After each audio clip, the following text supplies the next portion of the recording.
So with the trade deadline very quickly approaching, the Chiefs reportedly have their eyes on a certain position group, with many names being thrown around that are on teams who are playing poorly. Well, in today's video, I'll take a look at some of those names and see if there's any realistic possibility to this happening right after I go over some of the roster moves KC recently made. But first, how about those? All right, first up, and a little bit of an injury update. Remember when wide receiver Sky Moore was placed on injured reserve last week on the same day that DeAndre Hopkins passed his physical and the Chiefs needed a roster spot? Well, many wondered if this was some weird mystery IR placement on Sky, as the Chiefs nicely went up to him and told him, "We need your roster spot to make room for D-Hop." Well, early Tuesday morning, Sky shared this photo of him getting ready for surgery at the Ace Ventura Institute in Philadelphia. This is a place where, per their website, athletes with core injuries go. So it does indeed look like Sky's injury was not only real, but he had surgery to repair this core injury. The timing, I think, was just kind of crazy. Again, he hasn't been on the injury report all season and was a full participant in practice the day before he got placed on IR, but is now going to be out roughly 6 weeks or so as he heals from that core muscle surgery that he had. So we may very well see him return sometime down the stretch later this season, but time will surely tell there. Another guy who was placed on IR on Monday was tight end Jody Fortson, who suffered a knee injury attempting to catch that onside kick at the end of the Raiders game. It was tough to see him suffer yet another injury. It looked bad. He was shaking his head, couldn't put any pressure on it.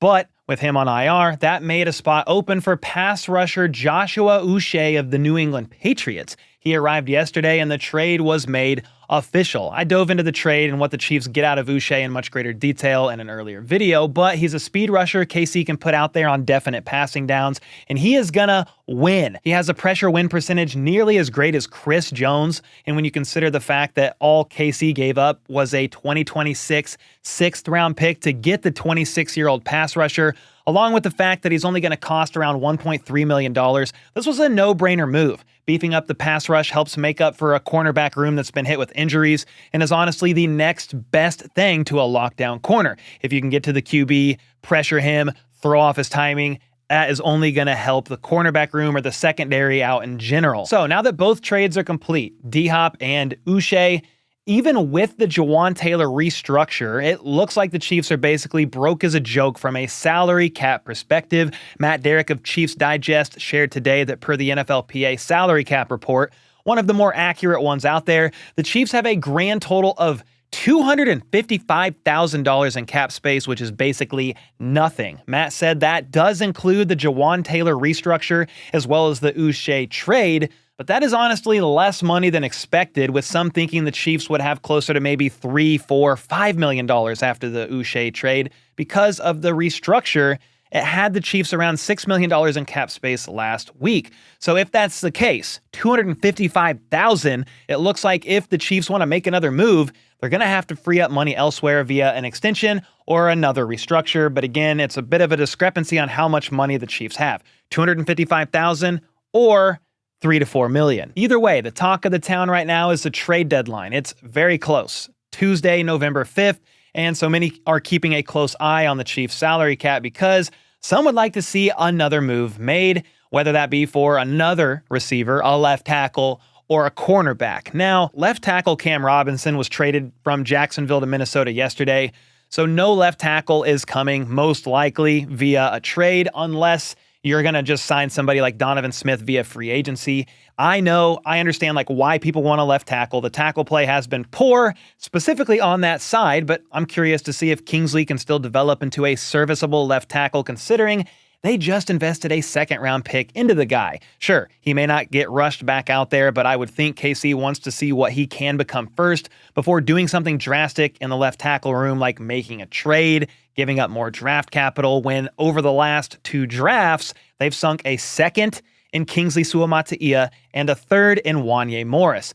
Another tackle, Jawan Taylor, has been playing very good football over on the right side. He's always been pretty good when not drawing flags. The problem was last year he was the most flagged player in the entire NFL, and right now he's still a top 10 flagged tackle. But the last 2 weeks, he hasn't drawn a single flag, so keep it up. And moving back to the left side, while the left tackle play isn't the greatest, Thankfully, KC has one of the best interior trios in the entire NFL. Joe Thuney and Creed Humphrey in particular have been excellent in pass protection. Then the run blocking has been one of the best in the league when you look at the Chiefs as a whole compared to every other team. And speaking of the run game, I saw the funniest graphic that has Kareem Hunt up here by his lonesome on the top left. He is on his own island. It's impressive, but funny at the same time. Basically, the guy never runs for negative yardage, so that's great. He's always getting at least back to the line of scrimmage, but he basically also never has an explosive run. You give him the ball, and he'll consistently get you around that 3 to 6 yards, sometimes less, but rarely ever for negative yardage, sometimes more, but rarely ever for more than 10 to 12 yards. I feel like that sums up the Chiefs' offense as a whole right now, which is something I'll talk more about here probably in a later video, but I want to get back to the topic at hand regarding more trades before the deadline. It probably won't be for a tackle. Teams don't like to let go of a tackle if they're playing at a great level, whether it's a veteran or somebody on their rookie deal. And if they do, it's going to go to a team that really, really needs it, i.e. the Vikings yesterday. It's also probably not going to be a trade for a wide receiver, guys. Let's be honest. Juju Smith-Schuster will return soon. Hollywood Brown might be able to return for the playoffs, and they literally just traded for DeAndre Hopkins, who was open a lot against the Raiders and is only going to get worked in more as time goes on. Plus, wide receiver Deontay Johnson was traded to the Ravens yesterday for basically nothing, so that was a guy many around Chiefs Kingdom were keeping their eyes on, and that means another receiver is now off the board that the Chiefs could have maybe went and got. Johnson heading to Baltimore was kind of surprising because the Ravens offense is fine. They're second in points per game at 30.3, but their defense allows the 7th most points per game and just gave up 29 points to the Browns. So they go out and get some help via a wide receiver. Nice job, guys. Trolling aside, you can never have too much depth, as we at Chiefs Kingdom are well aware of, with the wide receiver room taking hit after hit after hit due to injuries. I say all that, though, to say they're probably not trading for a receiver or a tackle, but what about a cornerback? After all, L'Jarius Sneed is gone. Some want him back, by the way, but you have to wait 2 years to trade back for a player, just FYI. Then Jalen Watson is now on IR. Sure, they just added Joshua Uche to help bolster the pass rush, but it would never hurt to add another cornerback, even if it's for depth purposes to have in case of emergency, as they get acclimated into Spags' system and possibly get used more for the playoff run. Well, Jeremy Fowler of ESPN gives a couple names from an article he dropped today, saying that the Chiefs are closely monitoring the cornerback market as the deadline approaches. They aren't pressed to make a move, but are open to it. So who is even potentially available for a trade? Well, the Rams recently granted permission for Tre'Davious White to seek a trade. He would be cheap and only cost a late-round pick at best, maybe even a conditional late-round pick, but he's not having a great season. He's given up 9 receptions on 13 passes that have been thrown his way while in coverage and has allowed 151 yards, 4 touchdowns, and has been flagged 5 times. He's grading out worse than basically any other Chiefs cornerback on the roster, so I'm not sure why KC would feel the need to give up a draft pick to go get this guy when they probably have somebody on the roster right now that can be just as effective. Someone who would be worth going after, though, is Marshawn Lattimore of the Saints. The 28-year-old is one of the best cornerbacks that could potentially be available for a trade because the Saints are not only in cap hell, but they have depth in their cornerback room. They've also lost like 6 straight games and could be sellers while they attempt some sort of a rebuild. And while I do love that idea, Lattimore's contract is a problem. He would be cheap to get right now, minimal base salary, but the next 2 years would be pretty freaking expensive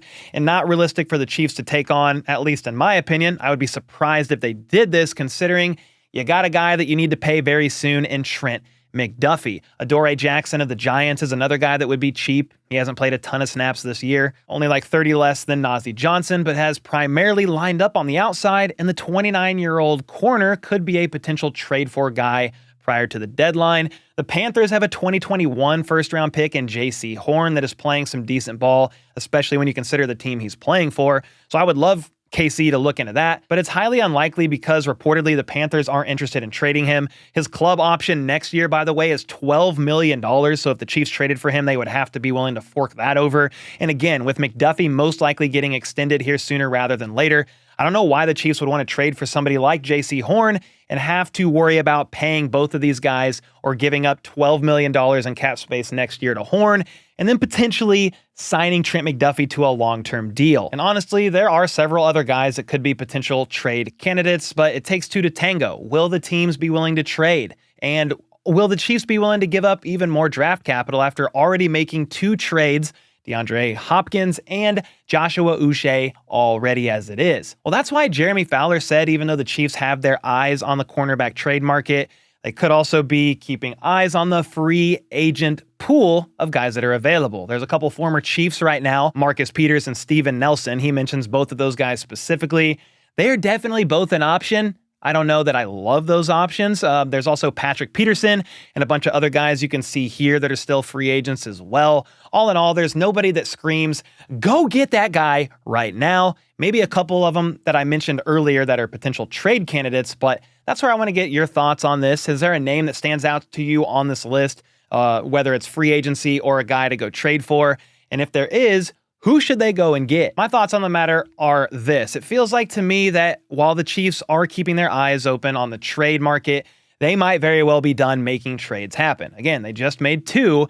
And then if you look at the cornerback room, Jalen Watson is out for the season, yes. The Chiefs, though, do have Najee Johnson, Joshua Williams, Keith Taylor, and Chris Roland Wallace already on the roster, so they could very well just opt to roll with their in-house guys that they have shown us year after year. They are good at developing and having them step up in times of need. They already know the system as well, and they might opt to just make it work between the lot of those guys. Next up, let's talk about a concern that Xavier Worthy could be a first-round bust after just 7 games. After all, some drafted before him, as well as after him, have been outproducing him from a stat standpoint, and I've seen some people out there rather disappointed in Worthy's performance so far this season. But what if I told you to pump the brakes? Let's give the guy a chance here. After all, take a look at this. Last year in 2023, that's Rashee Rice's rookie year. If you look at his first 7 games, which is as many games as Worthy has played so far in 2024, Rice saw 34 targets, catching 26 of them for 305 yards and 3 touchdowns.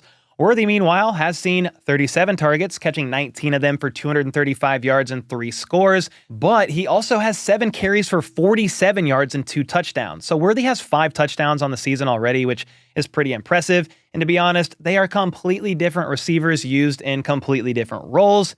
Even with that being said, the stats aren't really that different. Rice was averaging just 1 more catch for 10 additional yards in each of their first 7 games.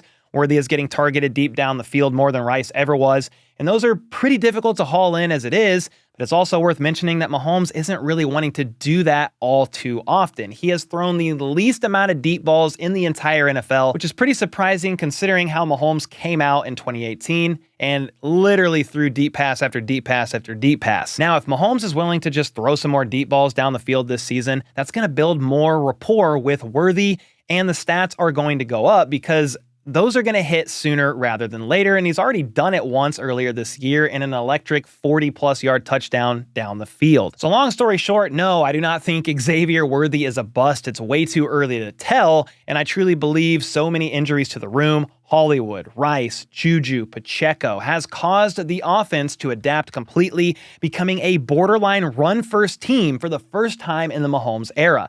Sure, Worthy has had some misses, especially last week. He missed a couple that he probably should have hauled in, but he's not a jump ball guy and is being used in ways I'm not quite sure he's ready for just yet. Some of this will improve with time for Worthy as he better learns how to read and dissect defenses on the fly. He builds that timing and rapport with Mahomes, not only on deep balls, but on all these other routes that we've seen them off on so far this year. But again, it's early, so please give him some time. Before I get out of here, I did want to shed light on a former Chiefs cornerback that I would really like back here in Kansas City, if I'm going to be honest, and that is Charvarius Ward and the tragic situation his family is going through right now. It was made known yesterday that he lost his 1-year-old daughter, Amani Joy. Charvarius took to social media sharing that he's heartbroken and noted that she will forever be daddy's best friend and mommy's little girl. And this one just got me. I'm a father of 2 daughters myself. It's one of my worst fears ever to lose one of my children. And I just wanted to share this with you all as a reminder that